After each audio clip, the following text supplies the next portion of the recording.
Chapter हम लोग पढ़ने वाले हैं, उस चैप्टर का नाम क्या है बेटा? काइनेमैटिक्स। ठीक है, तो अब बेसिकली अब आप ऐसा समझ लो कि अब आप सच में फिजिक्स के एक चैप्टर में एंट्री मार रहे हो। तो अभी तक जो भी पढ़ रहे थे ना, वो सब जरूरी है ये सब चीजें समझने के लिए। जो भी कुछ पढ़ा आज से पहले वो सारी चीजें अब जो हम पढ़ने वाले हैं और इसके आगे जो हम पढ़ने वाले हैं उस सारे पार्ट के लिए नेसेसरी था। ठीक है, क्योंकि इससे पहले का अगर नहीं आता तो ये तो बिल्कुल ही नहीं आएगा, मान के चलना। ठीक है ना, छोटी मोटी चीजें तो समझ में आ जाएंगी, पर फिर जो अच्छी अच्छी चीजें हैं, जैसे मान लो कैलकुलस बेस्ड क्वेश्चन है या मान लो वेक्टर बेस्ड क्वेश्चन है, उसके अंदर अपन सब फिर गोल हो जाता है। तो मैं नहीं चाहता कि आप लोग गोल मटोल हो जाओ, इसीलिए हम लोगों को आज से नया नया चैप्टर जो है वो शुरू करना है। पुराना अगर किसी का कुछ छूटा हुआ है, कोई भी इस तरह का केस है, तो प्लीज बच्चों अब उस वाले पार्ट को कवर कर लो, जिससे अब ईमानदारी के साथ में नए चैप्टर से हम लोग पढ़ाई करें। ठीक है, भूमिका जी आपका कवर हो गया पुराना, कैलकुलस पूरा कर लिया आपने, इंटीग्रेशन डिफरेंशिएशन दोनों, चलो बहुत बढ़िया। तो लेट्स स्टार्ट विद काइनेमेटिक्स, है ना। तो सुनो, फिजिक्स को है ना बहुत सारे यूनिट्स के अंदर तोड़ दिया जाता है। अगर आप लोगों ने सुना हो तो फिजिक्स को कई यूनिट्स में तोड़ दिया गया। जैसे सबसे पहला जो आप लोगों का यूनिट होता है ना, उसको हम लोग बोलते हैं यूनिट्स एंड मेजरमेंट। सुना है कभी ये नाम? जैसे एनसीईआरटी वगैरह देखोगे ना, या किसी एग्जाम का सिलेबस देखोगे, तो उसके अंदर ऐसे ही लिखा होता है यूनिट्स एंड मेजरमेंट्स। ठीक है, तो ये पोर्शन तो हो गया अपना। अब जो सेकंड यूनिट होती है ना, वो बहुत बड़ी सी दिखती है एग्जाम में, और उसका नाम होता है बेटा मैकेनिक्स। क्या नाम होता है? अब मैकेनिक्स में एंट्री हो गई। किस में एंट्री हो गई? मैकेनिक्स के अंदर अब हम लोग एंट्री मार रहे हैं। और मैकेनिक्स के अंदर कौन कौन से चैप्टर हैं अब ये सुनो। मैकेनिक्स की शुरुआत होती है बेटा आपकी काइनेमेटिक्स से। काइनेमेटिक्स के बाद हम लोग आगे बढ़ेंगे तो हम लोग जाएंगे एनएलएम और फ्रिक्शन की तरफ। ठीक है, एनएलएम और फ्रिक्शन पढ़ने के बाद में जब आगे बढ़ेंगे तो हमारे साथ में आएगा सर्कुलर मोशन, गोल गोल काइनेमेटिक्स। जब ये पढ़ लेंगे फिर हम लोग इस लायक हो जाएंगे हम वर्क पावर एनर्जी पढ़ सकें। जब ये पढ़ लेंगे तो हम इस लायक हो जाएंगे कि हम लोग सेंटर ऑफ मास पढ़ सकें,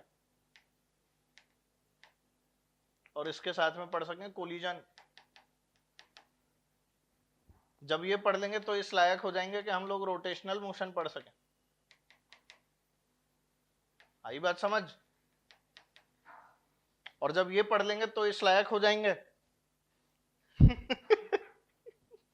कि हम लोग ग्रेविटेशन पढ़ सकें।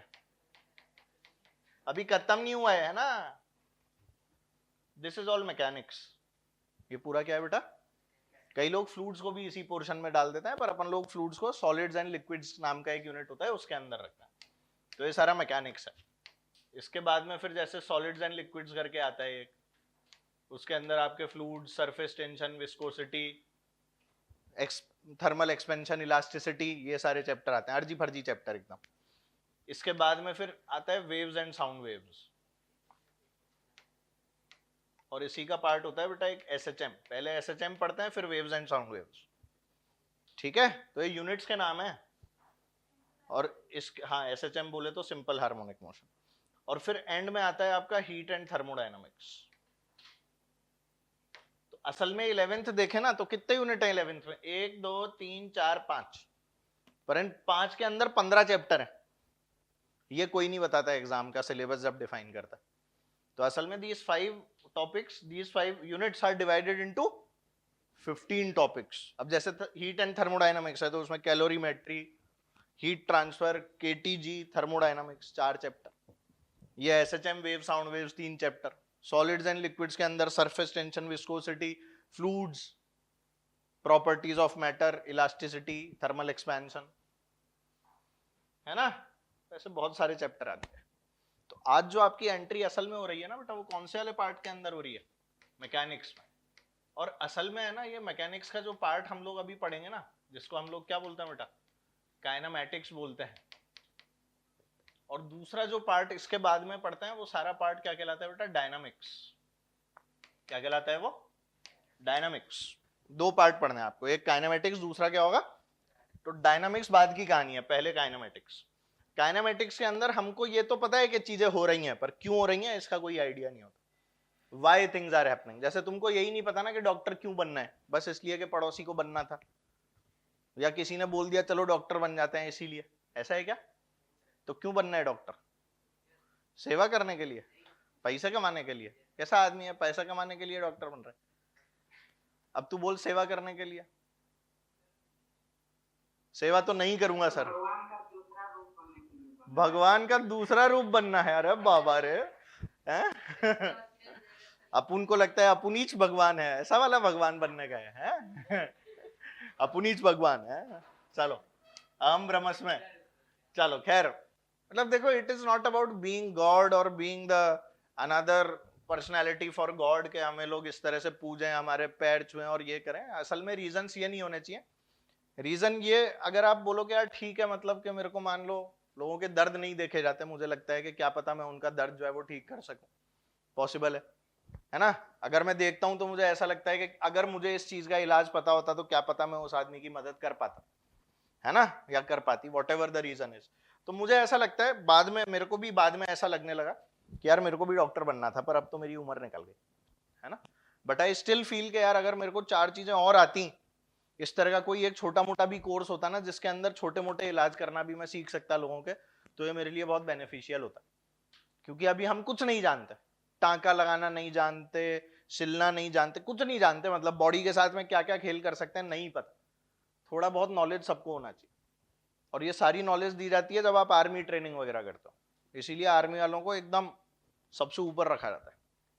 उन्हें दवाइयां पता होती हैं, उन्हें बॉडी में कहीं लग जाए टांका कैसे मारना है, ये क्या करना है, वो क्या करना है, सब पता होता है। तो they are very well trained people.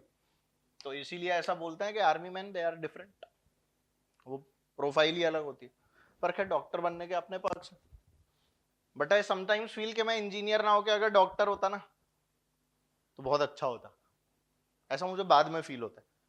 और तुम्हें तो अभी होता होगा ना कि डॉक्टर बनना है, बनना है नहीं बनना है? इतने कमजोर दिल के साथ क्यों बोल रहे हो? बनना तो है, पर बनेंगे कैसे सर? एक एग्जाम है बीच में, वो एग्जाम पास कराने की जिम्मेदारी हमारी है, पढ़ने की जिम्मेदारी तुम्हारी है, ठीक है।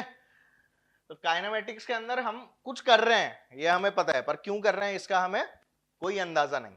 तो यहां हम लोग सिर्फ बात करते हैं किसकी बेटा? We only talk about the effect, we only talk about the effect. जैसे मान ले कोई चीज एक्सेलरेट हो गई, क्यों हो गई नहीं पता। कोई चीज वी वेलोसिटी से जा रही है, क्यों आ रही है नहीं पता। समझ गए? एक बॉडी यहां रखी थी, यहां से वहां चली गई, क्यों चली गई नहीं पता। तो यहां पर हमें सिर्फ क्या पता है? कुछ हो रहा है। क्यों हो रहा है उसका रीजन कुछ पता नहीं है, हो रहा होगा यार, मुझे क्या पता क्यों हो रहा है, ऐसे टाइप का, ठीक है। और वहीं जब डायनामिक्स में एंट्री मारते हैं तो हमें रीजन भी पता होता है।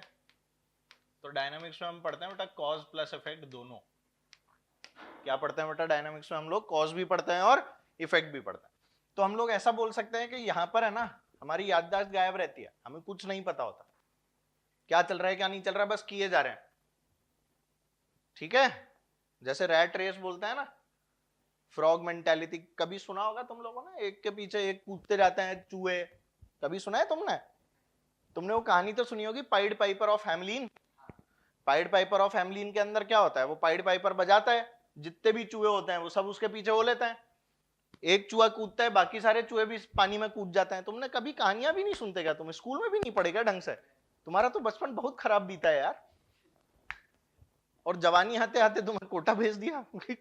कितना दर्द है जीवन में। बचपन का तुम्हें कुछ याद नहीं, अभी तुम लोग कंसंट्रेट कर नहीं पाते हो, कैसे लोग हो बे? एनीवेज, तो वो चूहे क्या करते हैं, एक के पीछे एक कूदते रहते हैं, कूदते रहते हैं, कूदते रहते हैं। हाँ, pied Piper of Hamelin, Hamelin बिल्कुल सुनी होगी यार तुम लोगों ने।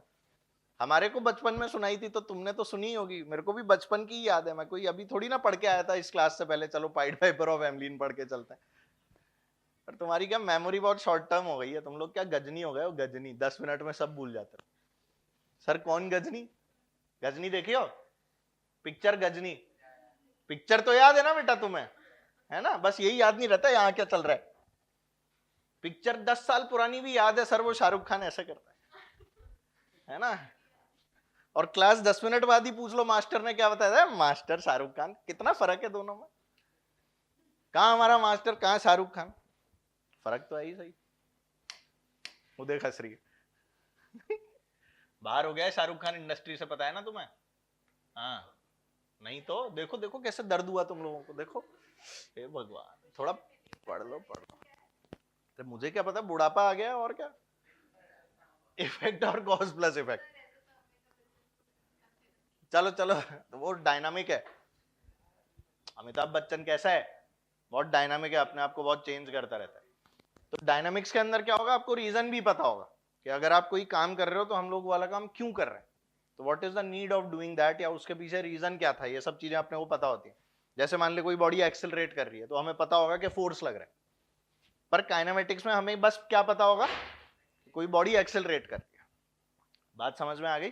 तो जब हम लोग बेटा काइनेमेटिक्स के कुछ पैरामीटर्स के बारे में बात करते हैं, काइनेमेटिक्स के कुछ पैरामीटर्स के बारे में बात करते हैं, तो आपने सुना होगा distance, displacement, speed, velocity, acceleration.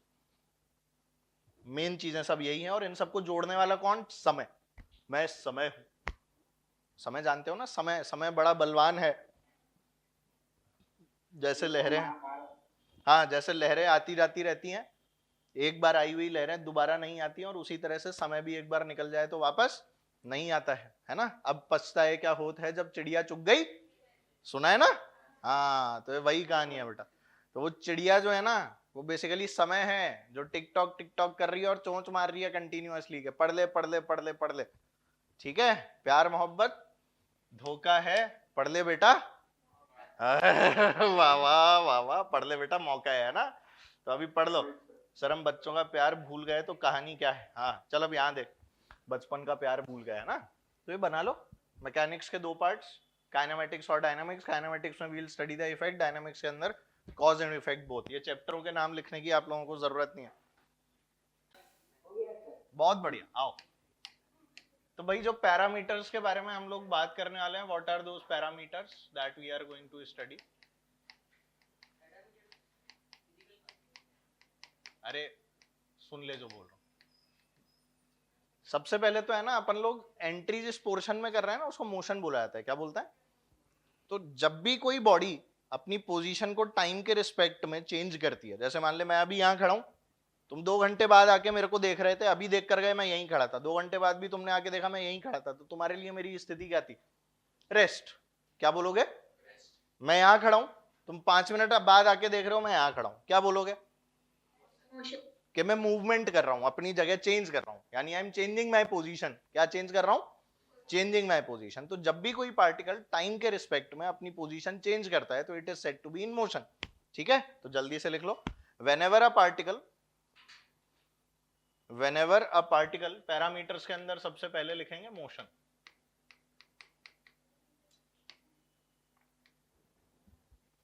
Whenever a particle changes its position,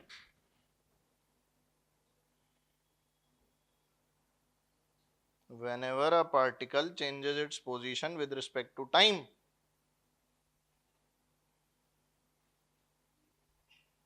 whenever a particle changes its position with respect to time in a frame of reference,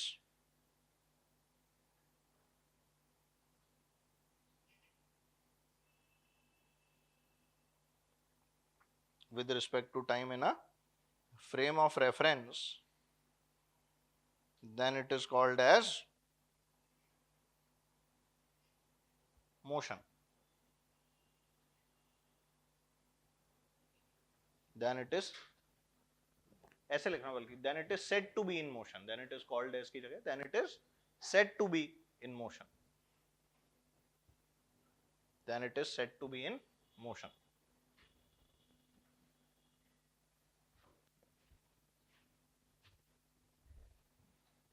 ऐसा पार्टिकल किसमें है बेटा, मूवमेंट कर रहा है, तो आपका पार्टिकल किसमें है, मोशन में।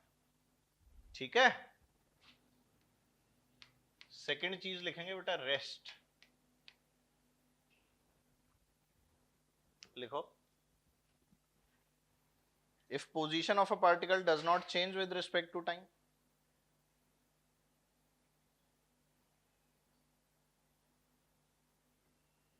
if position of a particle does not change with respect to time,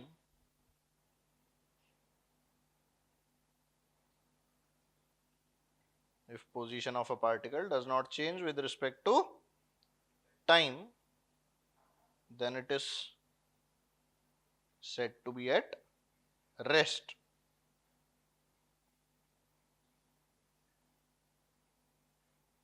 then it is said to be at rest. ऐसा पार्टिकल किस में होता है बेटा? रेस्ट में होता है। ठीक है, लिखा सब लोगों ने? अच्छा, अब इसमें है ना एक टर्म काम में लिया अभी अपन ने, क्या? Frame of reference. देखो लिया था फ्रेम ऑफ रेफरेंस काम में। क्या होता है frame of reference? Frame of reference basically एक ऐसी जगह होती है जहां बैठ के हम दुनिया को देख रहे हैं। क्या टर्म काम में लिया अभी अपन ने? Frame of reference. Frame of reference बच्चों एक ऐसी जगह होती है जहां से बैठ के आप इस दुनिया को देख रहे हैं। जैसे अभी मान लो फ्रेम की हम बात करें, तो मैं अभी टीचर बन गया हूं, तो मैं टीचर के फ्रेम में हूं और मैं आपको देखता हूं, चिल्लाते रहता हूं पढ़ लो पढ़ लो। हो सकता है आपकी जगह मैं बैठा होता तो मैं खुद नहीं पढ़ रहा होता, समझ रहे हो ना? पर तुम्हारे फ्रेम में होता तो अलग कहानी होती मेरी। तो फ्रेम अलग अलग हो गया ना।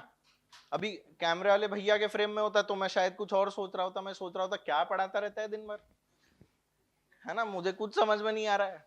उनका सब्जेक्ट अलग था। अगर उनका साइंस होता तो उनको समझ में आ रहा होता। ठीक है, पर उनको तो यही लगे ना, क्या पढ़ाता रहता है दिन भर, बकर करते रहते साले मास्टर आके, है ना। और हमें कैमरे के पीछे और बिठा देते हैं, कभी सामने नहीं आने देते। गलत बोल रहा हूँ क्या? सही बोल रहा हूँ? अरे यार क्या कर रहा हूँ। मैं तो मजाक कर रहा था। तो ऐसे फ्रेम बदलता है। ठीक है, और मुझे क्या लगता है, क्या यार कैमरे के पीछे खड़े रहता है, और उनको क्या लगता है, क्या यार कैमरे के आगे क्लास में पढ़ाते रहता है। जैसे मैं तुम लोगों को देखता हूं, मेरे को लगता है क्या जब देखो इनकी तरफ, जब भी इनकी शक्लें देखो, हमेशा ऐसे रोनी सूरत बना के बैठे रहते, और वही मेरी एक्सपेक्टेशन कुछ और है। तो ये सब फ्रेम ऑफ रेफरेंस होता है। क्या होता है?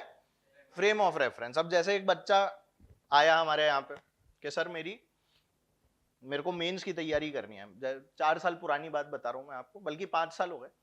तो उस वाले बच्चे ने है ना, मतलब तैयारी की, खूब मेहनत की, उसकी 93 परसेंटाइल बनी। परसेंटाइल का वाला सिस्टम जो है वो चालू हो गया था, तो उसकी परसेंटाइल बनी 93 परसेंटाइल। ठीक है, पर ये परसेंटाइल है, ध्यान रखना, दिस इज नॉट परसेंटेज। उसने अपने घर वालों को बताया, तो घर वालों को लगा 93% बनी। अच्छा, 93 परसेंटाइल पे कॉलेज वॉलेज नहीं मिलता है, पहले ही बता दो। ठीक है, 93 परसेंटाइल अगर मेंस में आती है तो आपको कॉलेज एनआईटी तो नहीं मिलता है। ठीक है, उसने घर पे बोला मेरी 93% नंबर है, तो भी देखो कॉलेज नहीं मिल रहा। उसने घर पे क्या बोला कि मेरे 93% नंबर आए हैं। घर वाले बोले साला इतना तो तेरे नंबर बोर्ड में नहीं आते थे, तू 93 परसेंटाइल लेकर आ रहा है, परसेंट लेकर आ रहा है, तो भी कॉलेज नहीं मिल रहा। उसके घर वाले मेरे से मिलने के लिए आए कि सर ये 93% मार्क्स आए हमारे बच्चे के, देखो कंपटीशन कितना हो गया, कॉलेज ही नहीं मिल रहा है इसको। तो अबे मक्खी, नहा तो लिया मैं आज। हाँ, परेशान बेचारे कि हमारा बच्चे ने तो बहुत मेहनत की, 93% मार्क्स है। मैंने बोला 93% बोर्ड में आए होंगे? बोले नहीं नहीं साहब, जेई के अंदर आए। मैंने बोला अच्छा, जेई के अंदर 93% नंबर कब से आने लगे? इतने नंबर पे तो टॉप 10 में आ जाता। 93% नंबर का मतलब समझ रहे हो तुम लोग? Top 10 ranks. ठीक है, मैं बोला बताओ भैया कौन सा बालक है? उसका रिजल्ट देखा, मेरी छोड़ना, मेरे समय परसेंटाइल नहीं आता था, मेरे समय रैंक आती थी। 100 का नोट निकाल, नहीं है किसी पैसे का नोट है कोई? कुछ भी नहीं है, नोट ही नहीं है, कैसा पक्कड़ आदमी है। तो नोट के ऊपर एक नंबर लिखा होता है ना, नोट पे नंबर लिखा होता है, वो नंबर पढ़ लेना, वही मेरी रैंक थी। अब इधर ध्यान दो।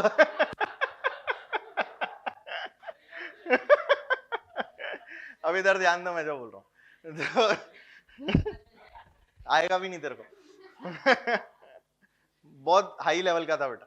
तो जब मैंने उसका रिजल्ट देखा तो असल में उसकी 93 परसेंटाइल थी। अब 93 परसेंटाइल का मतलब था 70,000 rank.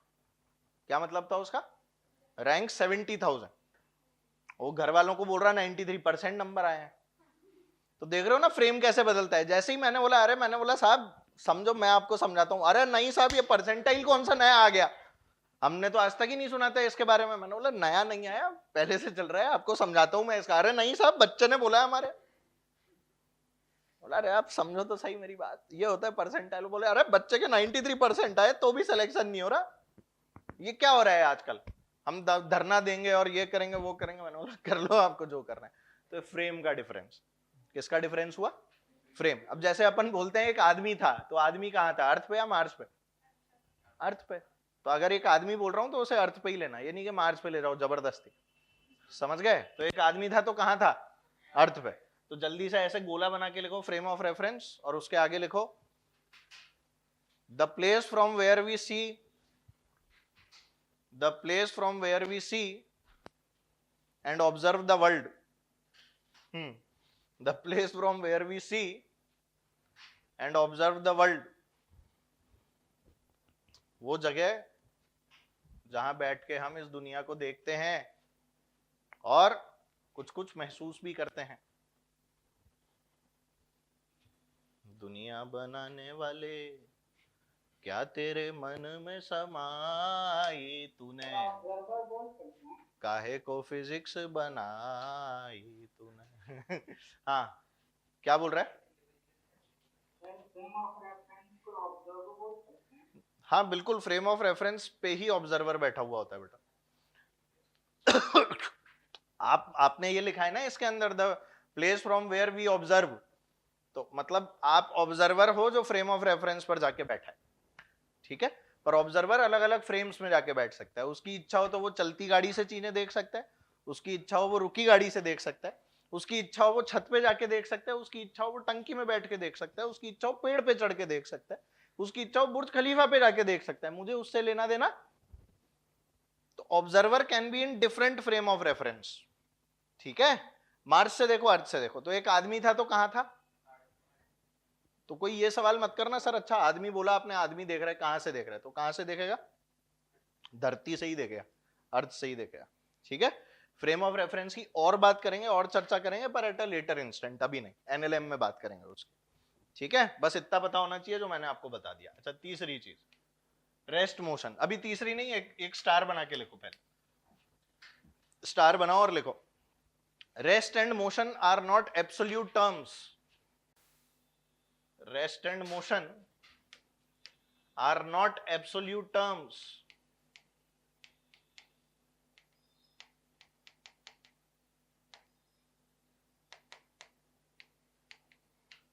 Rest and motion are not absolute terms, ये एब्सोल्यूट टर्म्स नहीं होता है, ठीक है। क्यों?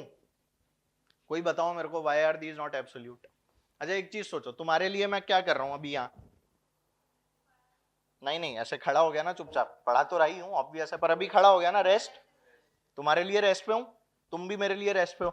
अब एक आदमी मान ले चांद से तुम्हें देख रहा है दूरबीन लगा के, एक आदमी कहां से देख रहा है? चांद से। क्या लगा के? चांद ये नहीं है, चांद उधर ऊपर वाले चांद की बात कर रहा हूं, मेरे सर से दूरबीन लगा के देख रहे। बेशर्मो, तुम छत पे पढ़ रहे हो, ठीक। डस ले, बन जाए ना कोंडा, निगल ले मेरे को जिंदा, है ना। अब सुन ले इधर बात, है ना, कैसे देखेगा सर रूफ आगे। दूरबीन लगा के देख रहा था, उसको दिख रहा था, ठीक है। और अपन लोग छत पे बैठे हुए थे, पढ़ रहे थे, मैं ऐसे खड़ा हुआ था। तो तुम्हारे लिए मैं किस पे था बेटा? रेस्ट पे। पर उसके लिए भी तुम रेस्ट पे थे क्या? क्यों? उसको तो अर्थ घूमती हुई दिख रही थी भाई। जो चांद पर बैठा है उसके लिए तो अर्थ क्या हो रही है? घूम रही है। यस और नो? अर्थ तो भाई अपनी एक्सिस पे भी रोटेट करती है ऐसे, और अर्थ सूरज के चारों तरफ भी ऐसे घूमती है। और असल में पता है अर्थ ऐसे भी घूम रही है, ऐसे भी घूम रही है, और ऐसे भी जा रही है।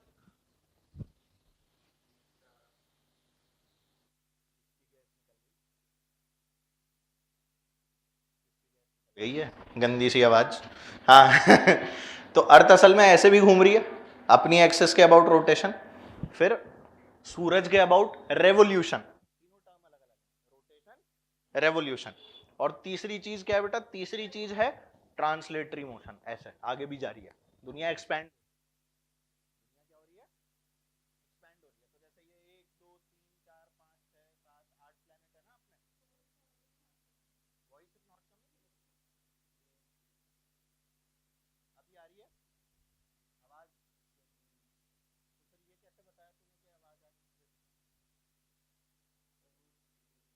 आ रही है धीरे।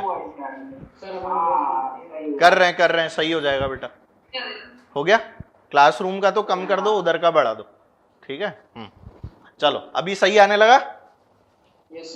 चलो हाँ, तो मैं ये बोल रहा हूं कि जैसे अर्थ अपन लोग प्लैनेट्स बनाते हैं ना, तो Mercury, Venus, Earth, Mars, Jupiter, Neptune, Jupiter, Uranus, Neptune, हाँ Jupiter, Saturn, Uranus, Neptune, Pluto. Pluto तो खत्म हो गया, ठीक है।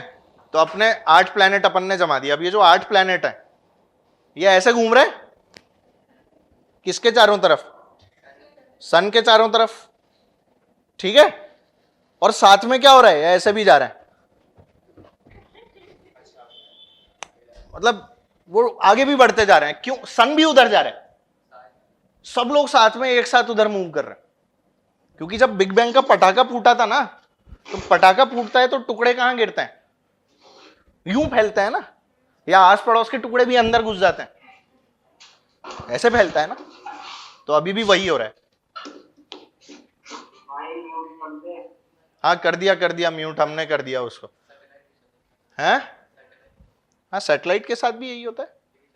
हाँ अर्थ के चारों तरफ ही घूमना है उसको, तो वो ग्रेविटेशनल फील्ड का ही खेल है बेटा सारा।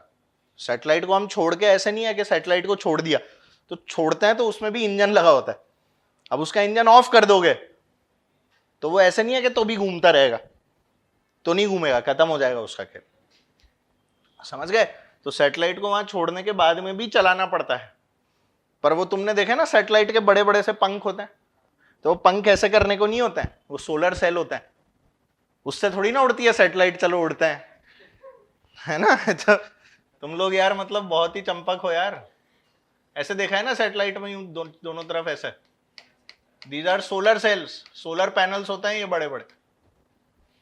ये ऐसे नहीं होते यूं चलो हवा में उड़ता जाए मेरा लाल दुपट्टा मलमल का।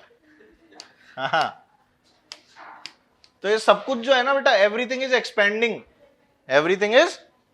असल में अपन भी अगर यहां थे ना तो अपन यहां से इधर पहुंच चुके हैं, पर किसी और के देखने पे, हमारे खुद के देखने पे पता नहीं लगता, क्योंकि अपन तो अर्थ पे ही बैठा ना। तो अरे आपस में नहीं, ना तो हमें घूमते घूमते पता लगता है, आपस में बातें नहीं करनी है, ना तो घूमने का पता लगता है, ना आगे जाने का पता लगता है, और ना रोटेशन का पता लगता है। हमारे लिए दिन रात हो जाती है तो अपन बोलते हैं दिन खत्म हो गया, सीजन बदल जाता है तो क्या बोलते हैं, सीजन खत्म हो गया।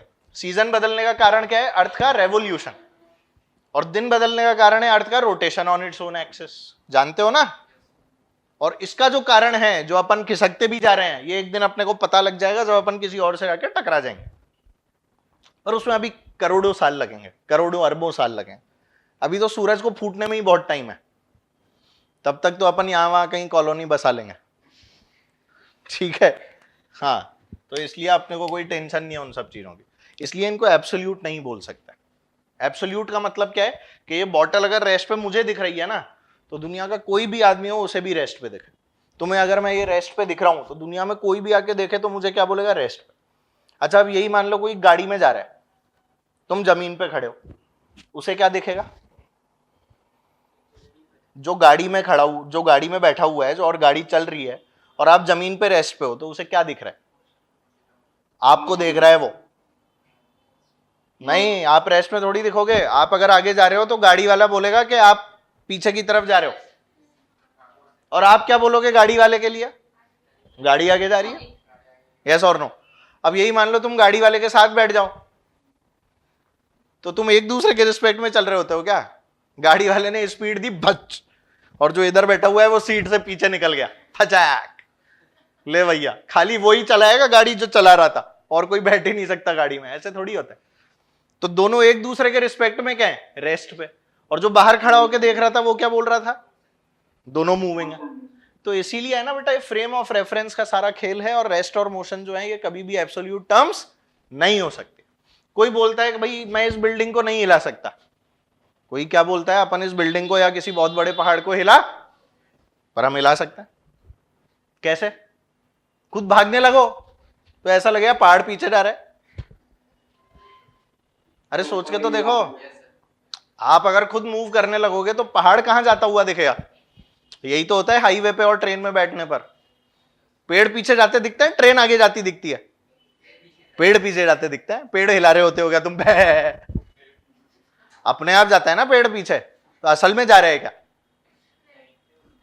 सिंपल। तो ये सारा किसका खेल है, पहाड़ भी पीछे जा रहा होता है ना। तो सब कुछ ये है कि मतलब कोई बोले ना कि अपन ये पहाड़ नहीं हिला सकते, ये नहीं कर सकते, वो नहीं कर सकते, सब कर सकते हैं। बोलना मैं उल्टा भाग जाऊंगा पहाड़ सीधे चला जाएगा, कैसे नहीं हिला सकते, सब हिला देंगे दुनिया में, दुनिया हिला देंगे हम। कौन सी टीम का गाना है ये, देखो ये देखो, ये आए बॉम्बे के फैन। हाँ नहीं होना चाहिए, उसमें क्या हो गया, ठीक है, तो अगली लाइन में लिख लो रेस्ट एंड मोशन आर, अच्छा ये लिखा है ना, rest and motion are not absolute terms, इसी में आगे लिख लो दे आर रिलेटिव टर्म्स।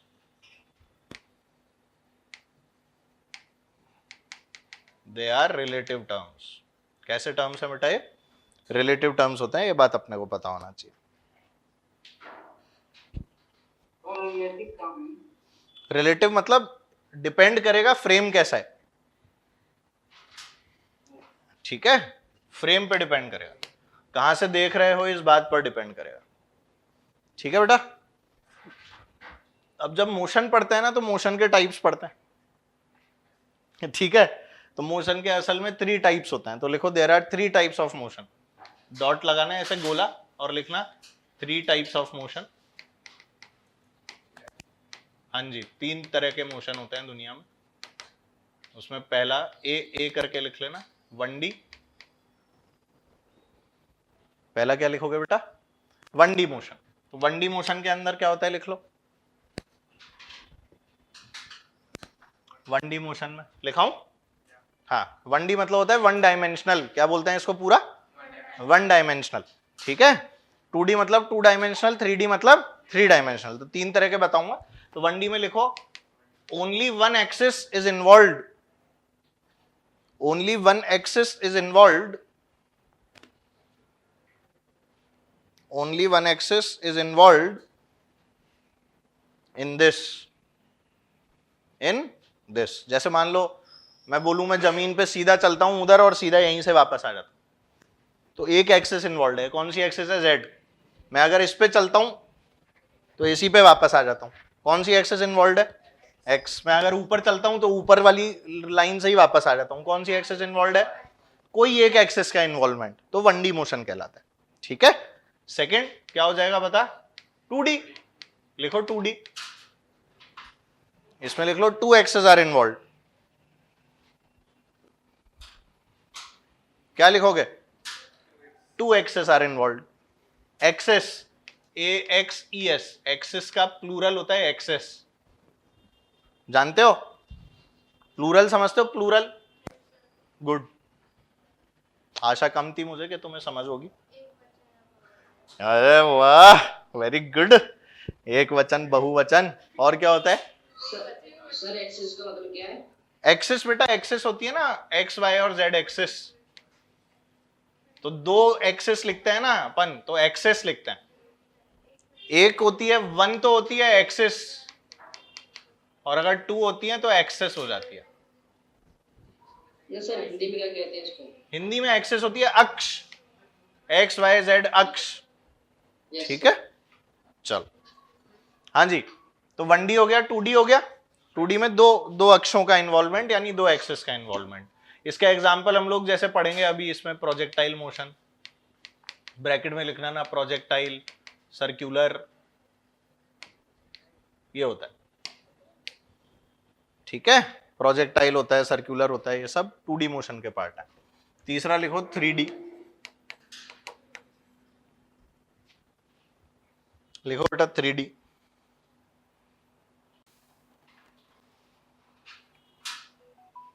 लिखिए इन दिस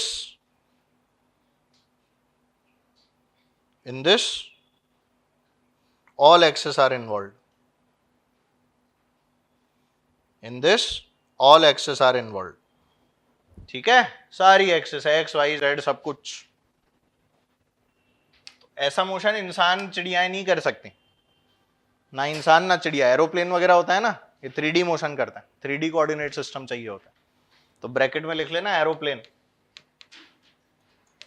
सभी एक्सेस का इन्वॉल्वमेंट, एक्स वाई जेड तीनों का। बात समझ में आ गई? तीनों एक्सेस का इन्वॉल्वमेंट एरोप्लेन में ही होता है, हालांकि इसके ऊपर हमारा क्वेश्चन जो है वो आता नहीं है, ठीक है। चींटियां काट गई यार आज मेरे को, 5-6 चींटियां काट, ठीक है। चलो, नहीं, प्रोजेक्टाइल अलग है, एरोप्लेन अलग है, बिल्कुल अलग है। एरोप्लेन ऐसे कब जाता ही हूं, ऐसे उड़ा और नीचे गिर गया भच कौन सा एरोप्लेन उड़ा रही है? It is still not projectile, ठीक है। उसकी पाथ कुछ लेवल तक प्रोजेक्टाइल जैसी होती है पर तो भी नहीं होती। एरोप्लेन क्या है ना, एकदम सीधा सीधा उड़ता है, प्रोजेक्टाइल नहीं होता। प्रोजेक्टाइल के अंदर तो आप सिर्फ जी के इन्फ्लुएंस में होते हो। हाँ, प्रोजेक्टाइल में आप सिर्फ जी के इन्फ्लुएंस में होते हो, एरोप्लेन के अंदर आपको बहुत सारे इन्फ्लुएंस अलग से होते हैं। उमेश अपने आप को म्यूट कर लिया करो बेटा। यस सर, मैं ये पूछ रहा हूँ प्रोजेक्टाइल क्या होता है? बाद में पढ़ाएंगे बेटा, अभी बताया नहीं है, ठीक है। ठीक है। अपने आप को म्यूट करके बैठो उमेश। हाँ चलो, तो तीसरी चीज जो तीसरा पैरामीटर है वो है हमारे साथ में डिस्टेंस। हेडिंग डाल लो, डिस्टेंस, दूरी।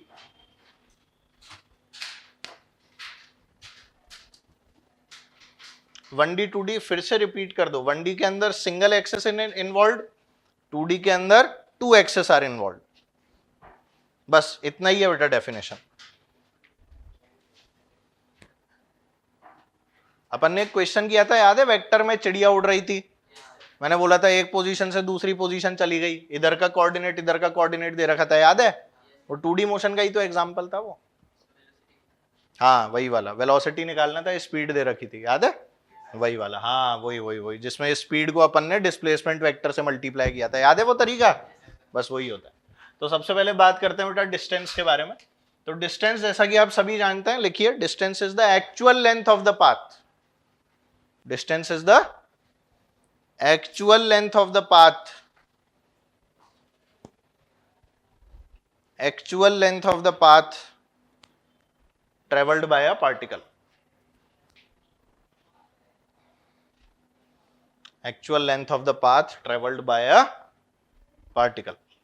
असल में आप कितनी दूरी चल रहे हो रियल में, ठीक है, एक्चुअल लेंथ। तो अगर मान लो एक पॉइंट ए है और एक पॉइंट यहां पर है जिसका नाम क्या है बेटा बी, और आपकी इच्छा है ऐसे ऐसे जाने की, जा सकते हो ना, आपकी जैसे इच्छा हो वैसे जाओ। तो इसकी लेंथ नापोगे आप पूरी इंची टेप रख रख के तरीके से, ऐसे नहीं कि ए से लेके बी तक की डिस्टेंस नाप ली, नहीं, एक्चुअल लेंथ चाहिए। अगर इसकी लेंथ टोटल आप निकालने पर x1 आएगी तो वो आपकी डिस्टेंस होगी। अरे अभी बताया क्या उसके बारे में आराम से, ठीक है। अब मेरी इच्छा हुई, मैं तो नहीं, मैं तो ऐसे ऐसे करके जाऊंगा, ऐसे घूमते, तो इसका मेजरमेंट करना पड़ेगा, समझ गए ना। हम ये नहीं कर सकते कि ए से बी की मिनिमम डिस्टेंस को अपन ने नाप दिया और बोला यही डिस्टेंस है, नहीं। अब जैसे मुझे पता है मेरा जो घर है ना, E2 से ऐसे जाऊंगा और मेरा घर आ जाएगा, पर मैं जा ही नहीं सकता ऐसे। क्यों नहीं जा सकता? क्योंकि सड़क ही नहीं है ऐसे जाने की।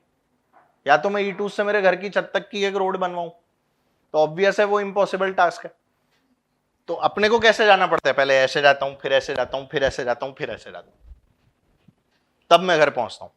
पर मुझे पता है कि शॉर्टेस्ट रूट तो कुछ और है, ठीक है। तो असल में मुझे क्या ट्रेवल करना पड़ता है, मुझे डिस्टेंस ट्रेवल करनी पड़ती है। क्या ट्रेवल करते हैं हम? जो आपकी गाड़ी का ओडोमीटर होता है वो क्या दिखाता है? डिस्टेंस दिखाता है, वो डिस्प्लेसमेंट नहीं दिखाता है। क्या दिखाता है? जो आपको ये लगे हुए दिखते हैं, क्या बोलते हैं उनको आप लोग, मुझे नहीं पता आप लोगों ने क्या नाम दे रखा है, स्पीडोमीटर नहीं बोल रहा, माइलस्टोन लगे हुए होते हैं ना साइड में, इन माइलस्टोन के ऊपर जो आपके किलोमीटर लिखे हुए होते हैं, ये भी क्या बता रहे होते हैं? डिस्टेंस ही बता रहे होते हैं, डिस्प्लेसमेंट वगैरह नहीं बताते हैं ये। हाँ, ये भी आप लोगों को क्या बताते हैं बेटा, ये भी डिस्टेंस ही बता रहे होते हैं। तो इसी वाली बात को तो समझना है आपने को कि डिस्टेंस आखिर में है क्या। तो distance is the actual length of the path. क्या है बेटा ये? Actual length. गाड़ी का मीटर भी यही बताता है, माइलस्टोन भी आपको हमेशा यही बताता है, गूगल मैप पे देखोगे तो उस पर भी डिस्टेंस ही बताता है, ठीक है। एयर रूट्स को हम लोग कोशिश करते हैं कि शॉर्टेस्ट रूट में ट्रेवल करने की कोशिश करें, तो उसकी भी अभी बात करेंगे, क्लैरिटी। तो डिस्टेंस की जब बात करते हैं तो बेटा इसकी यूनिट जो होती है वो मीटर्स में होती है। ऐसा यूनिट की अगर हम लोग बात करते हैं तो ऐसा यूनिट जो है बेटा वो इसकी मीटर है। मीटर के अलावा हम लोग जो यूनिट्स कई बार काम में लेते हैं वो आप लोगों ने सुनी होगी, सेंटीमीटर। अरे बोलो, तुम मस्ती मत करो, क्या कर रहे हो नीचे दोनों, कुछ करना मत। किलोमीटर सुना है, ये 3 यूनिट्स काम में आती हैं, इसके अलावा मिलीमीटर, ठीक। ऐसा यूनिट सिर्फ मीटर है। सेंटीमीटर कौन सी है? सीजीएस। सेंटीमीटर कौन सी है? CGS unit. तो देख, इनके कन्वर्जन भी हमें पता है। 1 किलोमीटर में कितने मीटर बेटा? 1000 मीटर। जानते हैं 1 मीटर में कितने सेंटीमीटर और 1 सेंटीमीटर में कितने मिलीमीटर? 10 मिलीमीटर। सभी को पता है ये वाली बात?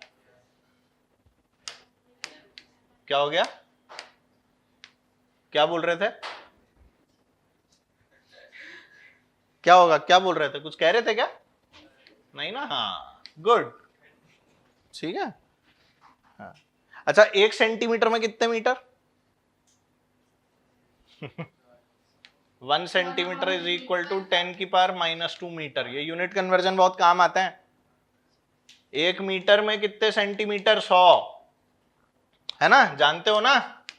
चलो अच्छा, अभी यही मैं अगर आपसे पूछता 1 मीटर में कितने किलोमीटर, तो 10 की पावर -3 किलोमीटर। समझ में आ रही है ना बात? और अगर मैं बोलता 1 मिलीमीटर में कितने किलोमीटर, तो क्या आता? 10 की पावर माइनस। ध्यान रखें ये कन्वर्जन्स काम के हैं, समझ गए? दूसरी बात जो हमें डिस्टेंस के बारे में पता होनी चाहिए, यूनिट तो हम लोगों ने लिख ली, डिस्टेंस के बारे में हमें पता होना चाहिए कि डिस्टेंस आपकी एक स्केलर क्वांटिटी होती है, इसकी कोई डायरेक्शन वायरेक्शन नहीं होती है, ठीक है? इसकी वैल्यू या तो पॉजिटिव होगी या फिर 0 होगी। और 0 कब होगी? जब पार्टिकल रेस्ट पे होगा। 0 कब होगी? जब पार्टिकल, तो ऐसे में हम डिस्टेंस की बात ही नहीं करते, तो आप सिर्फ पॉजिटिव लिख के भी छोड़ सकते हो। सिर्फ क्या लिख के छोड़ सकते हो? डिस्टेंस कभी नेगेटिव हो ही नहीं सकती है, बात ध्यान रखना। डन? क्या कर रहे हो? तो नोट करो ना। क्या देख क्या रहे हो? मतलब इसके अंदर कितनी भारी कंसेप्ट पढ़ा रहा हूं क्या मैं? जल्दी छापो, स्पीड बढ़ाओ अपनी। डिस्टेंस हो गया क्या? चलिए आगे चलते हैं। चलो चलो, हो गया। हाँ, बहुत सारी बातें हो गई, वाह मजा आ गया। अब इधर देखो, डिस्टेंस के बाद यार ये मक्खी यार,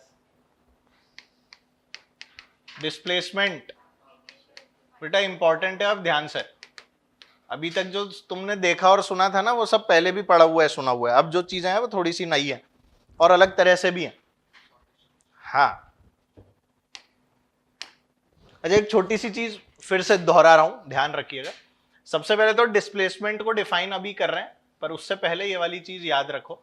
ये आपकी वाई एक्सेस होती थी, एक्स एक्सेस होती थी, याद है? ये हमारे कोई इनिशियल पोजीशन है x1, y1, और ये हमारी कोई फाइनल पोजीशन है बेटा x2, y2। इनके पोजीशन वेक्टर डिफाइन करते थे, कुछ याद आ रहा है? पोजीशन वेक्टर ऐसे ओरिजिन से यूं जोड़ दिया करते थे, याद है बेटा कुछ? अबे बोल तो दो। तो इसको हमने बोल दिया बेटा r1 वेक्टर, और इसको क्या बोल दिया हमने? r2 vector. r1 r2 vector कैसे लिखते थे, याद आ रहा है कुछ? कैसे लिखूंगा r1 वेक्टर? बोलो, x1 i cap plus y1 j cap. और बेटा r2 वेक्टर बोलो, x2 i cap plus y2 j cap. यही तो लिखना है, जल्दी बताओ। तो अगर ये लिखना आता है तो फिर शायद आपको डेल्टा आर वेक्टर भी सिखाया गया था। डेल्टा आर कौन था? r1 से r2 जा रहे हो ना तुम, तो ये आपका डेल्टा आर वेक्टर था। और डेल्टा आर वेक्टर को क्या बोला करते थे हम? r2 माइनस r1, जो फाइनल पोजीशन है उसमें से क्या घटा दो? Initial position. सब भूल भाल गए बेटा? r2 vector minus r1 vector. तो जल्दी बताओ इस डेल्टा आर की वैल्यू क्या आया करती थी? बोलिए, x2 minus x1 I cap plus y2 minus y1 J cap. कुछ याद आया? इसी डेल्टा आर को शायद अगर आपको ढंग से याद आ रहा हो तो हम लोग डिस्प्लेसमेंट वेक्टर का नाम देते थे। हाँ तो बोल दो। ये आपका डिस्प्लेसमेंट वेक्टर और ये दोनों क्या थे बेटा? Position vectors. तो असल में डिस्प्लेसमेंट को कैसे डिफाइन किया जाता है? Change in position. कैसे डिफाइन करते हैं बच्चों? चेंज इन पोजीशन, या फिर हम ऐसा बोल देते हैं कि the shortest distance between the initial and the final position. ठीक है, तो यहां पर दोनों ही चीजें लिखेंगे हम लोग। एक डेफिनेशन तो क्या हो जाएगी बेटा? बोलो, shortest distance between initial and final positions.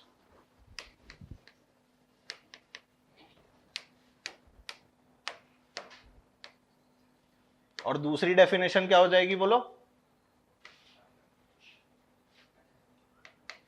अरे तुम्हारी इतनी बातें क्यों आ रही हैं? अलग अलग बिठा दूं? चलो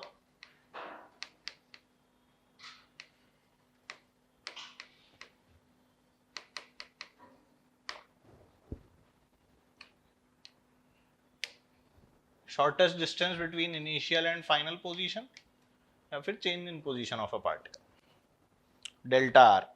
ठीक है, ध्यान रखें ये इसकी यूनिट जो है बेटा वो वही मीटर होती है, ऐसा ही यूनिट। बाकी कन्वर्जन अपन ने जो किए थे वो सब वही चलेंगे। ये एक वेक्टर क्वांटिटी है, इसके अंदर डायरेक्शन जो है वो रिक्वायर्ड है। ठीक है, और अगर डायरेक्शन की बात की जाए तो इसकी डायरेक्शन वही होती है जहां चेंज इन पोजीशन होती है। डायरेक्शन कहां होगी? जहां चेंज इन पोजीशन। इनिशियल यहां था ना, अरे जल्दी बताओ इधर, और फाइनल कहां इधर? तो इनिशियल से फाइनल होगी डायरेक्शन। डायरेक्शन हमेशा कहां से कहां होगी? इनिशियल से फाइनल की तरफ। तो इसलिए जो चेंज इन पोजीशन होती है वही इसकी डायरेक्शन होती है। तो डायरेक्शन क्या लिखूं बोलो? Direction same as change in position.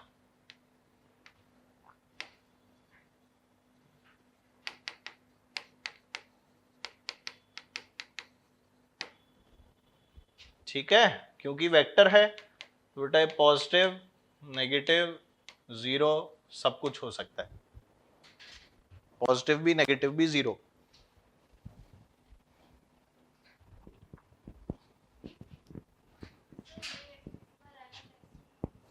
हाँ दे देंगे, इसमें क्या हो गया, आसान आसानी है।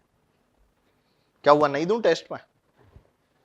इसमें क्या है, तो आज तो डेफिनेशन ही तो पढ़ रहे हैं, कुछ ऐसा एक्स्ट्रा तो पढ़ नहीं रहे हैं।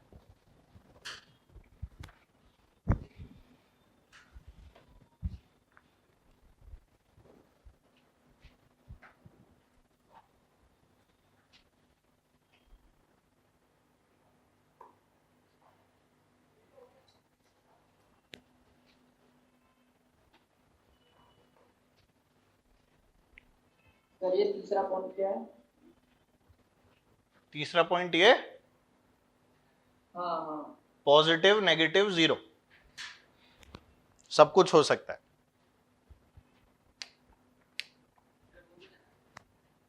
क्यों नहीं बनाना है? मस्ती में बनाया मैंने, वो मेरे को मस्ती आ रही थी ऐसे ही बना दिया। चलो बनाओ, सब कुछ बनाना है, वैसे ये बनाना नहीं है। ये बोर्ड है, पता लगे इसको केला समझ के कहा गया तू कल कि सर आप बोल रहे थे बनाना है।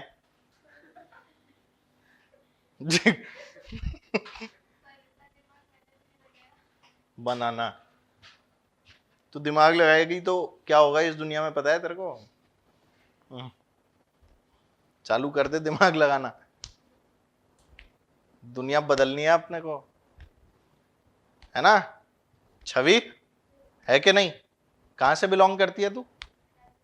किधर किधर? राजस्थान में किधर? बाड़मेर। हाँ, बाड़मेर के रेगिस्तान के अंदर बारिश लानी है तेरे को। बहुत रेगिस्तान है ना बाड़मेर में, रिफाइनरी भी है बहुत बड़ी, केर्न इंडिया की, है ना? बहुत तेल है वहां पे।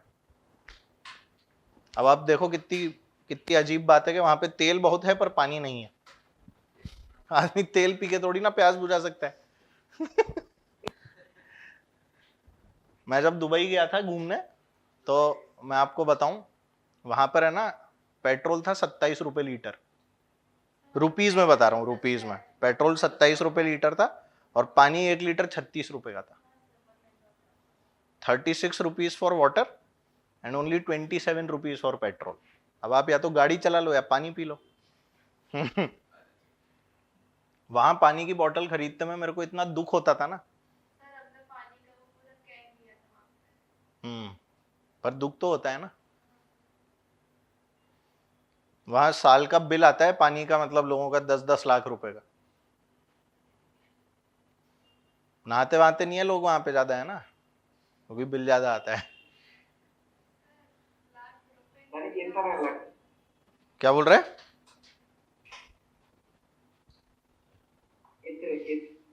पता नहीं क्या बोल रहे। सर जो चाय दे दो, क्योंकि उसके सिवाय टेस्ट की प्रैक्टिस नहीं हो पाएगी और लेवल नहीं समझाएगी। हाँ सही बात है, पूरा ही दूंगा मैं। वो टेस्ट के सिलेबस के लिए बोल रही है कि कुछ भी दे दो सर आप। कोई दिक्कत नहीं है, जो नहीं पढ़ा है वो भी दे दो। अच्छा ऐसे करते हैं ये? नहीं नहीं ऐसे नहीं।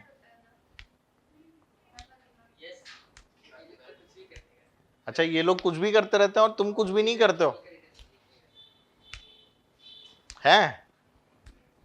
ये ऐसा बोल रहे हैं बेटा तुम लोगों के बारे में कि तुम लोग है ना मतलब अगल बगल में ऐसे टॉमी को डॉगी को इधर इधर ऐसे लोगों को बिठाकर बैठ जाते हो और उसके बाद कुछ भी करते रहते हो, और इन लोगों को है ना मतलब मौका नहीं मिलता है ये सब करने, ऐसा बोल रहे हैं।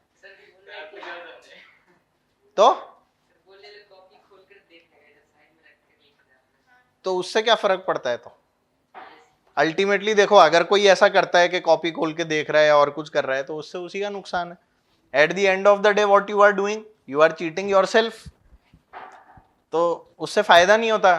तो वो समडे और the other you will realise कि आप गलत कर रहे थे। तो ठीक है कोई बात नहीं, सबको अपने लेवल पे सेटिस्फेक्शन मिलता है, तो वी कैनॉट डिफाइन सेटिस्फेक्शन, है ना। सुख है अलग और चैन अलग है, पर इनको देखे वो नैन अलग है, ध्यान रख।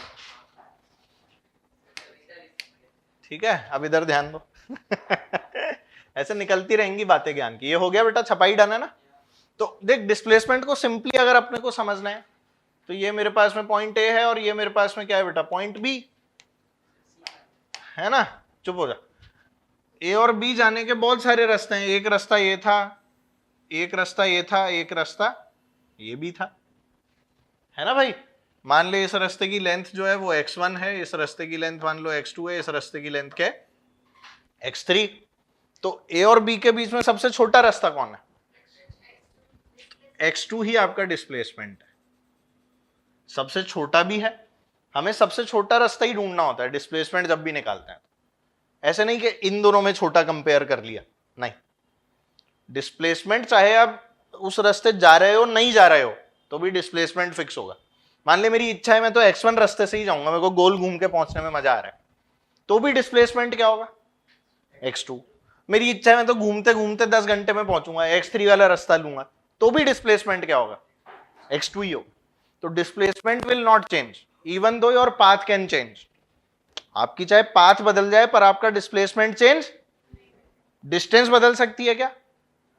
हाँ बिल्कुल बदलेगी। x1 अलग है, x2 अलग है, x3 अलग है, तो सबसे छोटी तो x2 है, जल्दी बोलो।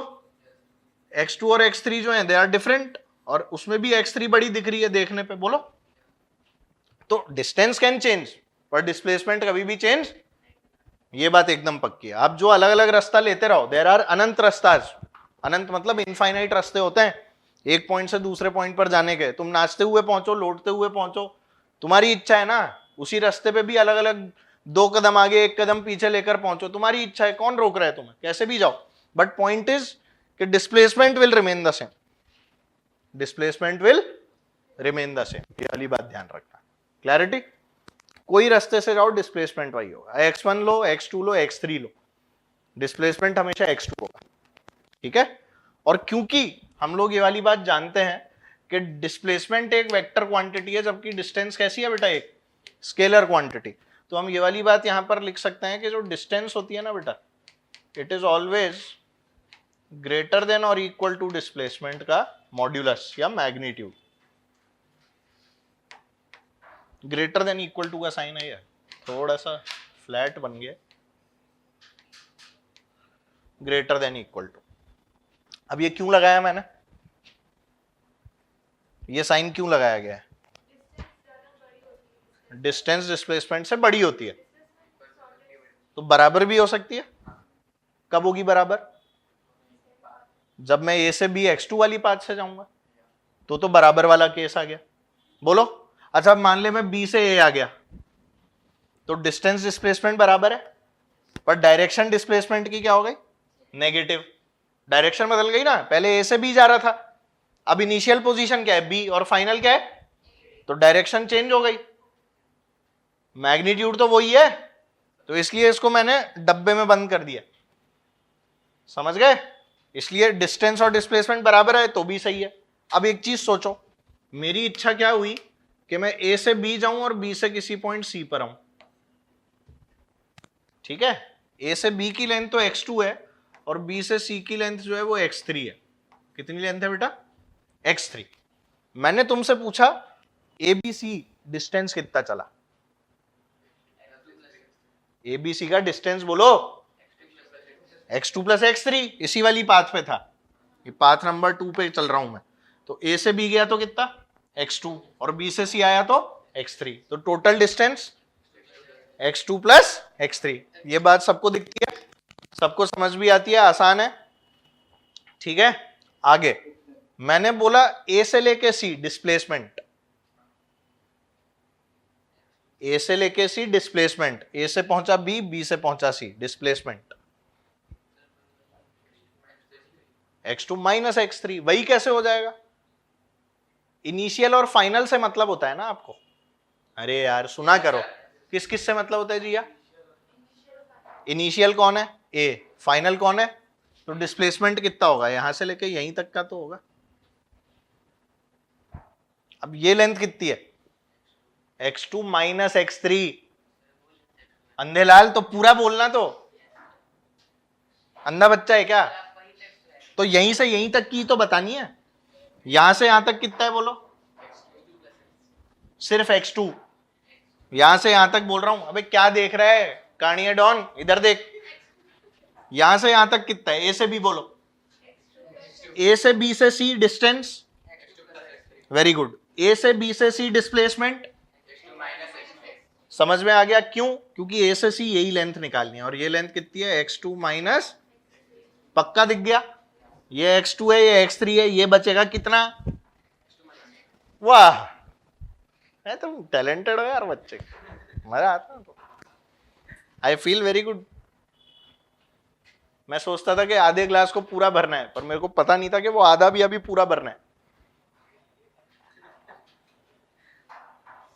अभी समझने की कोशिश कर रहे हैं क्या बोल रहा है ये मास्टर। छवि छापो, क्या देख रही हो, 6 से छवि, 6 से छापो, 6 से छपोड़े कहीं के। हाँ सर, रूम क्लोज करके बैठे हैं, कोई डिस्टर्ब अंदर नहीं आया, बहुत बढ़िया काम किया है तूने। डीसी पांडे के कितने हाई लेवल क्वेश्चंस हैं, कितना भी सॉल्व कर लो कम ही है, वो तो तुम्हारे ऊपर है, वो तुम सॉल्व करते रहो, ठीक है। पीछे सॉल्यूशन वॉल्यूशन देख लिया करो, जब नहीं बने तो पहले एक बार खुद से अटेम्प्ट करो, उसके बाद में सॉल्यूशन देख लो। पर ये नहीं कि खुद से बिना अटेम्प्ट किए सॉल्यूशन साथ में खोल के बैठ गए, वो गलत हो जाएगा।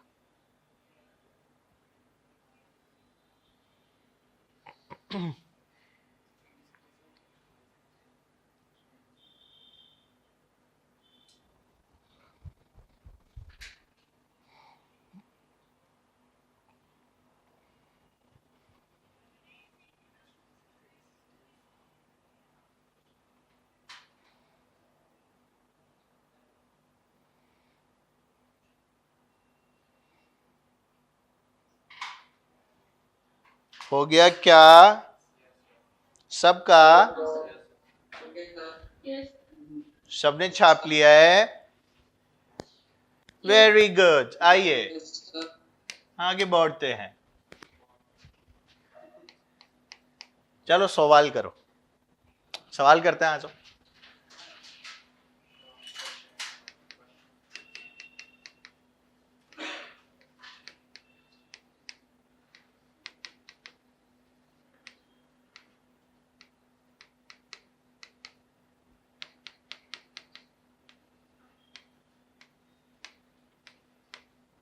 जल्दी से, हाँ सर अभी मुझसे ओरली आंसर्स बन रहे हैं, तो बहुत बढ़िया बात है, जल्दी जल्दी। डिस्प्लेसमेंट वेक्टर चाहिए भाई, अंश का आंसर आ गया है, 2 और -8 बता रहे हैं अंश, बाकी लोग उनका भी यही आ रहा है क्या, 2i - 8j। अंश ने तो एकदम कटाक आंसर दिया है यार, बहुत बढ़िया अंश, गुड। आ गया, अरे इजी है ना, इसमें से यही तो घटाना है, 4 में से 2 गया तो 2i कैप, और -5 में से 3 गया तो -8j cap, answer delta r vector. अच्छा अभी कोई बोले इसकी डायरेक्शन निकालने, तो बोल भाई कैसे निकालेंगे, डेल्टा आर कैप निकाल देंगे, सीख कर आए ना वेक्टर में, क्या होगा delta r cap, delta r vector upon magnitude of delta r vector, बोलिए क्या आ जाएगा, 2i cap minus 8j cap upon under root of 4 plus 64। सही है ना? ये तो मैंने ऐसे ही निकाल दिया है ना, जबरदस्ती। समझ गए delta R? Easy. Done everyone? चलो, तो अगर ये डेल्टा आर निकालना आ गया है अपने को, तो फिर आगे की कहानी तो और आसान होने वाली है ना? आओ चलो क्वेश्चन देता हूं मैं।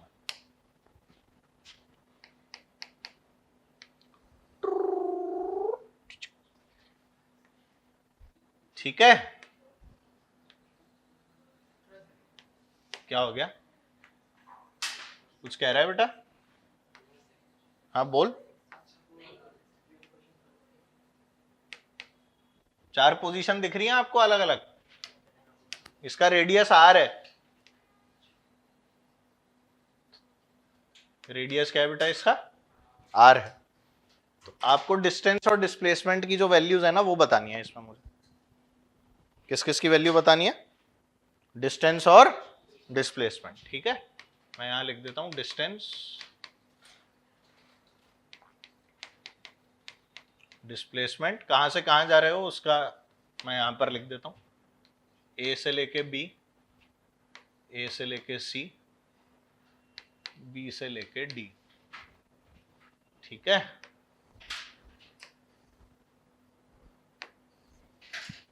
भर दो जल्दी से टेबल को।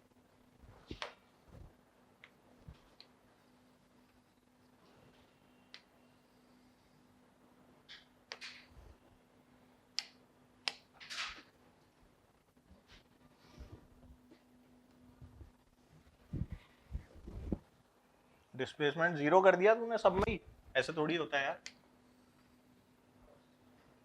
चलो साथ में करें।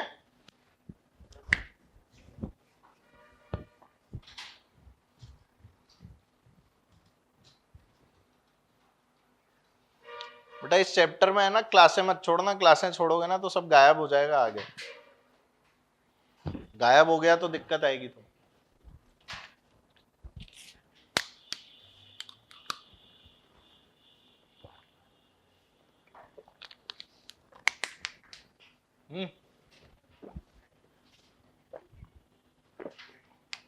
अरे यार आपस में थोड़ी सॉल्व करना है, फिर फायदा क्या हुआ बेटा सवाल का? आपे करो खुद का। चलो आओ देखते हैं। ए से लेके बी जा रहे हो ना, घूमना इसी पे है। ऐसे नहीं कि यहां से ऐसे लाइन जोड़ दी हमने। घूमना किस पे? सर्कल पे ही घूमना है। तो जब ए से लेके बी जाओगे तो तुम्हें दिखा है पिज्जा के 4 टुकड़े कर सकते हो आप। कितने टुकड़े कर सकते हो इस पिज्जा के? 4 टुकड़े कर सकते हैं ना। तो बस उन्हीं 4 टुकड़ों से खेलना है आपको। अब पूरे टुकड़े का जो पूरा टुकड़ा क्या मतलब, पूरे पिज्जे का सरकमफ्रेंस क्या होता है बोलो? 2 पाई आर। बिल्कुल सही, 2 पाई आर इज राइट। तो अगर ए से लेके बी जाऊंगा तो ये कितना होगा? 2 पाई आर का 4th पार्ट, यानी 2 पाई आर डिवाइडेड बाय 4। नहीं आया समझ? आ गया ना? इसको निकालने का दूसरा तरीका, थीटा की वैल्यू क्या होती है? Arc upon radius. यस और नो? थीटा कितना है ए से लेके बी में? 90। पक्का? तो थीटा अगर 90 डिग्री है तो इसको पाई बाय 2 लिख दूं बेटा। आर्क की लेंथ मुझे नहीं पता, और नीचे क्या है? Radius r. तो बेटा इस आर्क की लेंथ कितनी आ गई बताना? पाई आर बाय 2। बिल्कुल सही। सही है। एक तो ऐसे निकाल सकते हो। दूसरा तरीका क्या है? मुझे पता है आर्क की लेंथ कितनी होती है, मतलब पूरे सरकमफ्रेंस क्या होता है? 2 पाई are. What is the total circumference? 2 pi are का कितना टुकड़ा चाहिए तेरे को? 4 टुकड़ों में बटा होता है। आपको एक टुकड़ा चाहिए तो डिवाइड किससे कर दूं? 4 से। 4 से डिवाइड किया तो कितना आया? पाई आर बाय। खत्म। इजी है ना? गुड। तो अगर मैं ए से लेके बी तक की बात करूं तो डिस्टेंस क्या हो गई? पाई आर बाय 2। कोई शक? पक्का? डिस्प्लेसमेंट बोलो। किसी ने नहीं निकाला? बहुत चंपक लोग मिले हैं मेरे को तो। आओ मैं निकालता हूं। वाह, चलो देखो इधर, ध्यान दो। डिस्प्लेसमेंट मतलब shortest distance between initial and, यही है डिस्प्लेसमेंट। नहीं दिखा? तो लाइन जोड़ लो ए से लेके बी। जैसे ही मैंने लाइन जोड़ी तो मुझे क्या दिखा? ये वाली लेंथ कितनी है यहां से यहां तक? आर। बिल्कुल सही बेटा। ये लेंथ भी कितनी है आर, इनके बीच में एंगल बोलो तो ये कितना आएगा, आर और आर 90 डिग्री पे होते हैं तो आंसर क्या होता है √2r।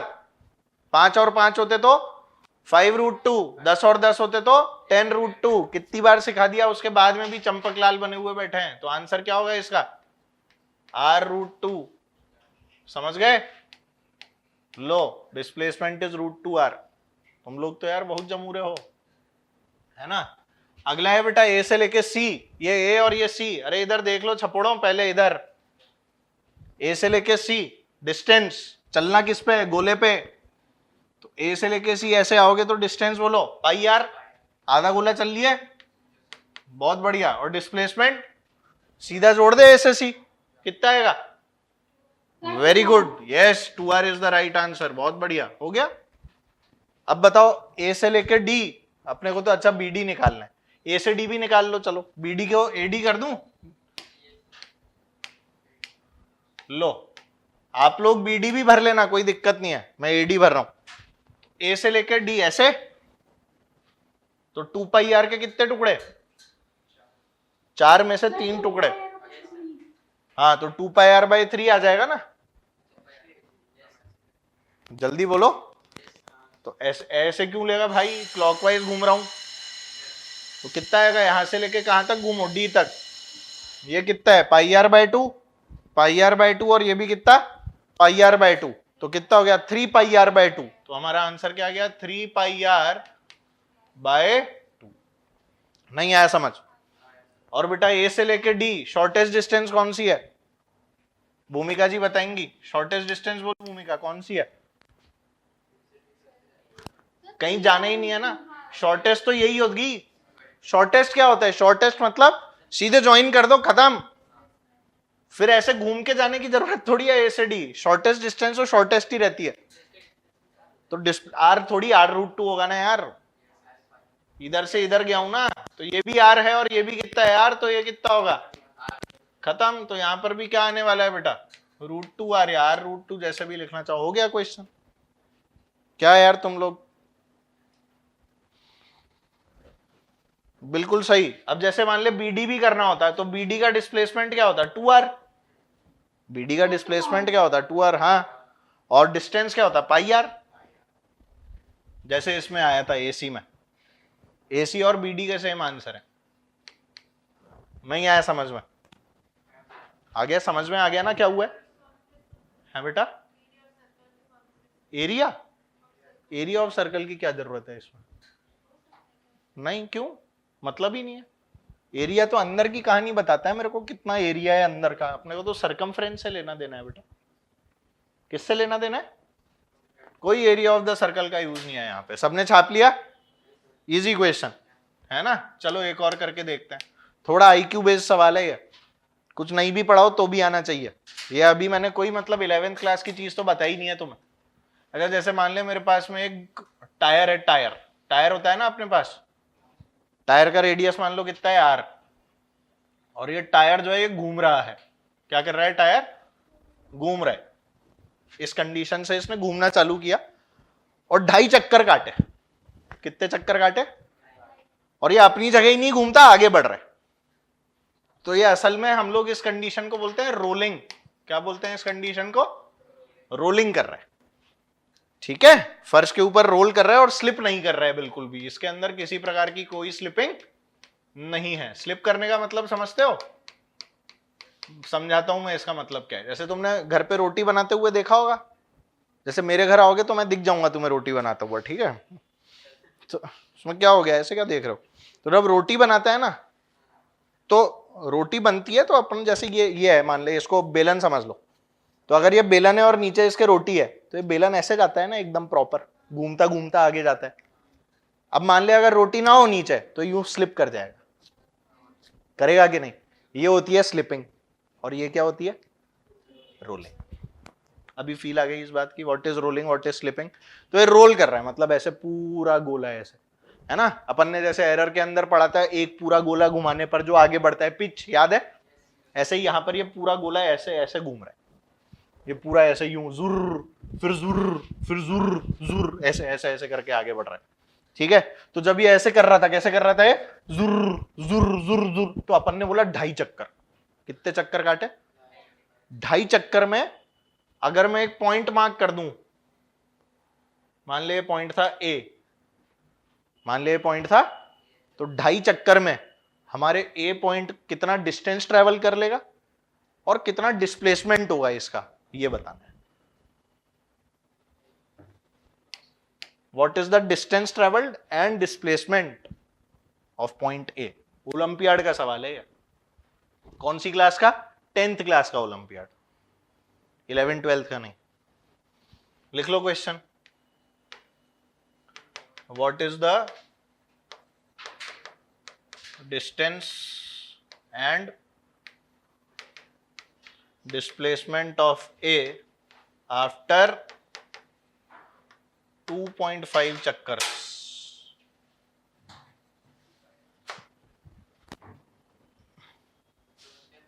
ढाई चक्कर ऐसे टुकुट टुकुट टुकुट टुकुट टुकुट ऐसे 2.5, कितना आया? 5 पाई आर क्या है? डिस्टेंस, ठीक है। डिस्प्लेसमेंट 5 पाई आर डिस्प्लेसमेंट कैसे हो जाएगा? ए पॉइंट को बनाने की कोशिश कर, सोच के 2.5वें चक्कर में ए पॉइंट कहां दिख रहा होगा तुझे? डिस्टेंस तो आपने बिल्कुल सही बताया, 5 पाई आर, वेरी गुड। अंश ने भी बिल्कुल सही बताया, वेरी नाइस अंश, बहुत अच्छा लगा, good. Displacement is pi r, pi r तो नहीं आएगा।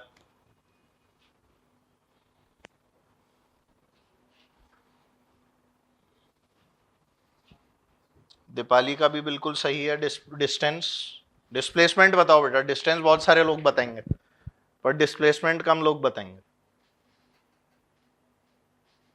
Distance is right, 5 pi r. I want displacement. আমি যে তোমার, শুধু যে তোমার, আমি যে তোমার, मेरी चाहते तो फिजा में बहेंगी। ये भूत आ गया क्या?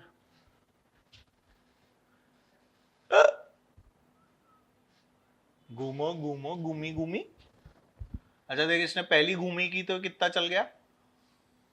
2 पाई आर। अरे बोलो ना, घूमी तो कर रहा है ये, घूमी घूमी घूमी घूमी घूमी। इसने घूमी की पहली, फिर इसने घूमी की दूसरी, और फिर ये घूमी कर रहा था तीसरी। अरे बोलो ना। अच्छा, तीसरी घूमी को मैंने बीच में ही रोक दिया, तीसरी घूमी को हमने बीच में ही रोक दिया। ये भी तो सोचो, ये नहीं सोचा तुमने। यहां से यहां तक कितना चला? 2 पाई आर, एक पूरा चक्कर हो गया बेटा। फिर यहां से यहां तक भी कितना चला? 2 पाई आर, जितना सरकमफ्रेंस उतना ही चल लेगा। और उसके बाद यहां से यहां है, समझ गए? तो उसका अगर आप लोग इस तरह से डिस्टेंस देखोगे तो ए पॉइंट जो हमें तो ग्राउंड वाले पॉइंट के हिसाब से बताना था, तो ग्राउंड वाले पॉइंट के हिसाब से ये वाला डिस्टेंस क्या हो जाएगा बेटा? पाई आर। जल्दी बोलो। तो इसीलिए जो हम लोग आंसर देता है ना डिस्टेंस का, वो कितना दे देते हैं बेटा? 2 पाई are plus 2 pi are plus pi r. तो हमारा आंसर क्या आ जाता है? बोलिए बेटा, 5 पाई आर। क्या ये वाली बात समझ में आ गई? जल्दी बोलो भाई, क्लैरिटी पक्का है ना? हाँ। अब मुझे एक चीज बताओ कि ये पॉइंट तो ऊपर है, ये तो डिस्प्लेसमेंट क्या है इसका? डिस्प्लेसमेंट होता है इनिशियल और जोड़ दो, दोनों को क्या करो? जोड़ दो। ये ए को, आई पीछे रह गया। अब देख, दिखा किसी को डिस्प्लेसमेंट? हाँ, everyone can see the displacement now, मुझे ऐसा लग रहा है। तो अगर ये दिख गया तो बताइए ये डिस्टेंस कितनी है? 2 आर। अरे बोलना, क्या ये आपका डिस्प्लेसमेंट है? ये कितना है बेटा? 5 पाई आर। मुझे क्या पता है? नीचे का 5 पाई आर पता है, ऊपर का 2 आर पता है। किसी को राइट एंगल ट्राइंगल दिखा? कौन सा ट्राइंगल? ये और ये, देखो दिख गया कौन सा वाला? ये और ये। अरे बोल तो दो, सबको दिख गया? तो बोल अगर ये डिस्प्लेसमेंट है तो इसकी वैल्यू क्या होगी? बोलो, ऐड कर देंगे। अरे बावड़े, पाइथागोरस थ्योरम लगेगा, किसमें ऐड कर रहा है? तो सही में अंधा बच्चा है। हाँ, तो क्या हो गया? x की वैल्यू बोलो अंडर रूट, बोलो भाई 5 पाई आर का स्क्वायर प्लस 2r का स्क्वायर। अब आया समझ में? अंधे बच्चे, तेरे को आ गया? यही बोल रहा था। क्या ऐड कर रहा था तू? ऐसे ऐड करता है तू, अंडर रूट करके स्क्वायर करके ऐड करता है। अच्छा सर बोल यही रहा था, आपने उतना ही सुना, ऐड कर दो, है ना? नहीं नहीं, मैं बोलने वाला था सर, बस आप नहीं सुन पाए। सिंगल बाल कहीं का। हाँ, डिस्टेंस और डिस्प्लेसमेंट बराबर। संचिता नहीं बेटा। अच्छा, distance 5 pi r, displacement pi r. नहीं, पाई आर थोड़ी है, ये बता दिया ना मैंने कितना है डिस्प्लेसमेंट, चेक कर लो। तुम अपनी जगह घुमा रहे हो क्या? पाई आर तब आएगा जब तुम उसे अपनी जगह घुमा दो। मैंने क्या कंडीशन दी है? आगे भी बढ़ रहा है, मैंने रोल किया उसे जमीन पे, तुम अपनी जगह घुमा दोगे ना उसे। देखो तुम लोग जो पाई आर आंसर दे रहे हो ना, वो गलत क्यों दे रहे हो? संचिता ध्यान से सुन, संचिता बहुत ध्यान से सुनना बेटा, है ना? और जैसे उमेश, कई लोगों का पाई आर आंसर आया, सुनिए, जिनको भी पाई आर लग रहा है ना डिस्प्लेसमेंट, उनके लिए बोल रहा हूं। वो लोग क्या कर रहे हैं, यहां पर ही एक चक्कर, यहां पर ही दूसरा चक्कर, यहां पर ही आधा और चक्कर। तो उन्होंने क्या किया, ऐसे यही घुमा दिया, एक चक्कर, दो चक्कर, 2 पाई आर, फिर यहां पहुंचा दिया पाई आर। बोलो सही, ऐसे ही सोचा? अब ये जिसने भी ऐसे सोचा तो उसको क्या लगा कि डिस्प्लेसमेंट है 2r, फिर उस केस में डिस्प्लेसमेंट तो भी पाई आर नहीं आएगा, तो भी क्या आएगा? 2r आएगा, क्योंकि उसमें a यहां पे, तो a यहां पहुंच जाएगा। अगर अपनी जगह भी घुमा रहे हो तो आंसर क्या होगा? 2r होगा, तो भी पाई आर नहीं होगा। तो गलत दे रहे हो आप लोग आंसर स्टिल। और हमारा जो पार्टिकल है वो तो क्या कर रहा है, हमारा व्हील क्या कर रहा है? टायर की तरह चल रहा है। तो दोनों बातें अलग अलग। आई कुछ क्लैरिटी? बच्चे लोग कुछ समझ में आया? हाँ भाई, ऑनलाइन वाले बच्चों कुछ समझ में आया? फील आई क्वेश्चन की?